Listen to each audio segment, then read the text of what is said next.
आखिर अल्मोड़ा में 36 जिंदगियों का दोषी कौन है? सड़क पर मौतों के मामले में पूरी दुनिया में भारत क्यों है नंबर 1? आखिर इस मामले में भारत से बेहतर हालत पाकिस्तान और कई अफ्रीकी देशों में क्यों है? स्वागत है आप सभी का। आप देख रहे हैं उत्तराखंड न्यूज। दोस्तों, उत्तराखंड के अल्मोड़ा जिले में सोमवार को बस के खाई में गिरने की वजह से 36 से ज्यादा लोगों की मौतों की खबरें हैं, जिसमें 36 की तो पुष्टि हो चुकी है मौत की। कई सारे लोग ऐसे घायल अभी भी हैं जो जिंदगी और मौत के बीच में हैं। हालांकि इस भयंकर हादसे के बाद मुख्यमंत्री पुष्कर सिंह धामी ने सख्त कार्रवाई करते हुए पौड़ी और अल्मोड़ा के संबंधित क्षेत्र के ARTO प्रवर्तन को निलंबित करने का निर्देश दे दिया। मृतकों के परिजनों को 4-4 लाख रुपए और घायलों को 1-1 लाख रुपयों की सहायता राशि प्रदान करने का ऐलान भी कर दिया। साथ ही कुमाऊं मंडल के आयुक्त को इस घटना की मजिस्ट्रेट जांच कराने का भी निर्देश दिया। इस दर्दनाक हादसे ने उत्तराखंड में हादसों की रोकथाम, पहाड़ी इलाकों में उखड़ खाबड़ रास्तों पर सुरक्षा के इंतजाम और पुख्ता किए जाने की मांग एक बार फिर जोरों पर है। मगर इस दर्दनाक हादसे ने एक बार फिर भारत में सड़क सुरक्षा को लेकर कई सवाल खड़े कर दिए कि आखिर भारत में इतने सड़क हादसे क्यों होते हैं? आखिर पाकिस्तान और अफ्रीकी देशों तक की स्थिति भारत से अच्छी क्यों है?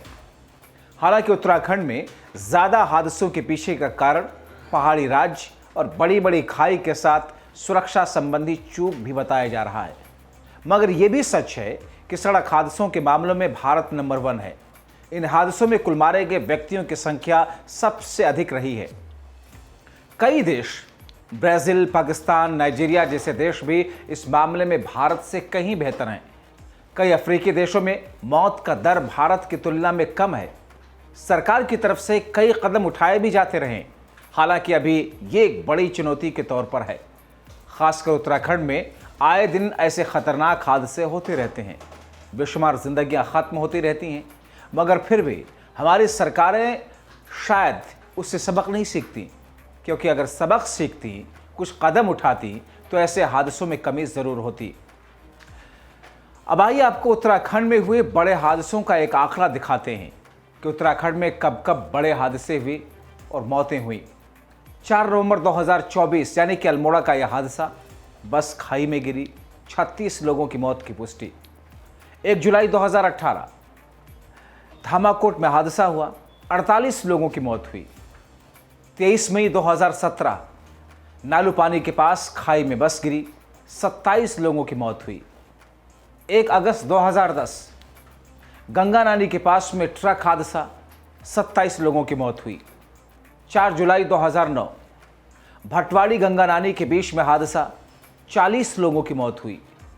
9 जुलाई साल 2006 नालू पानी के बाद हादसा, 22 लोगों की मौत हुई। 20 सितंबर 1995 भागीरथी नदी में बस गिरी, 70 लोगों की मौत हुई। तो ऐसे में सवाल यह है कि इन सड़क हादसों के लिए जिम्मेदार और दोषी कौन है? दरअसल उत्तराखंड जैसे राज्यों में सड़क हादसों के लिए कई कारक जिम्मेदार हैं। उत्तराखंड का अधिकांश हिस्सा पहाड़ी है, सड़कें संकरी और घुमावदार होती हैं। अगर बस का सही रखरखाव नहीं हुआ तो इस तरह के हादसे होते हैं। खड़ी ढलानों से जब बसें नीचे की तरफ आती हैं, कई बार ब्रेक फेल होने की वजह से उनकी संभावना बनी रहती है। बारिश, बर्फबारी, बादलों के कारण भी कई बार हादसे होते हैं। हालांकि कई ऐसे फैक्टर हैं जिनके लिए व्यवस्था की कमी भी जिम्मेदार हैं। शराब पीकर गाड़ी चलाना, खराब सड़कें भी इसके लिए जिम्मेदार हैं, खराब रखरखाव भी इसके लिए जिम्मेदार हैं। ब्रेक, टायर जैसी चीज़ों में समस्या के कारण भी इस तरीके के हादसे होते हैं। भारत की सड़कों पर ओवरटेकिंग, गलत लेन में गाड़ी चलाना, अन्य यातायात नियमों का उल्लंघन आमतौर पर देखा जाता है। अल्मोड़ा का यह हादसा नियमों को ताक पर रखकर बस ले जाने को भी एक वजह बताई जा रही, क्योंकि कहा यह जा रहा कि उत्तराखंड के अल्मोड़ा में यात्रियों से भरी एक बस सड़क से फिसलकर 200 मीटर गहरी खाई में गिरी। ये बस यात्रियों को लेकर गढ़वाल से कुमाऊं जा रही थी। बताया जा रहा है कि हादसे के समय बस में क्षमता से अधिक सवारी भरी हुई थी। प्रत्यक्षदर्शियों के मुताबिक बस ने अपना नियंत्रण खोया। जानकारी के अनुसार इस बस में लगभग 40 लोग सवार थे, जिसमें से 36 की जिंदगियां खत्म हो चुकी हैं। अब सवाल ये है कि माना कि उत्तराखंड एक पहाड़ी राज्य है, माना कि वहाँ की सड़कें उखड़ खाबड़ हैं, माना कि वहाँ की सड़कें घुमावदार हैं, पहाड़ियों पर बनी हुई सड़कें हैं, लेकिन इसके बावजूद अगर बसों की फिटनेस ठीक नहीं, गाड़ियों की फिटनेस सही समय पर चेक नहीं होती, ड्राइवर ड्रिंक करके अगर गाड़ी चलाता है, ब्रेक फेल होने की वजह से, टायर कमज़ोर होकर के फटने की वजह से अगर गाड़ी का और बस का नियंत्रण ख़राब होता है, खोता है नियंत्रण, तो फिर ऐसे हादसों की संभावना, ऐसे हादसों का अंदेशा बहुत ज़्यादा बढ़ जाता है। अल्मोड़ा के इस मामले में भी बस का नियंत्रण खोने की बात कही जा रही है और उसका कारण घुमावदार सड़कों पर बस के अंदर क्षमता से ज़्यादा सवारी का बिठाना बताया जा रहा है।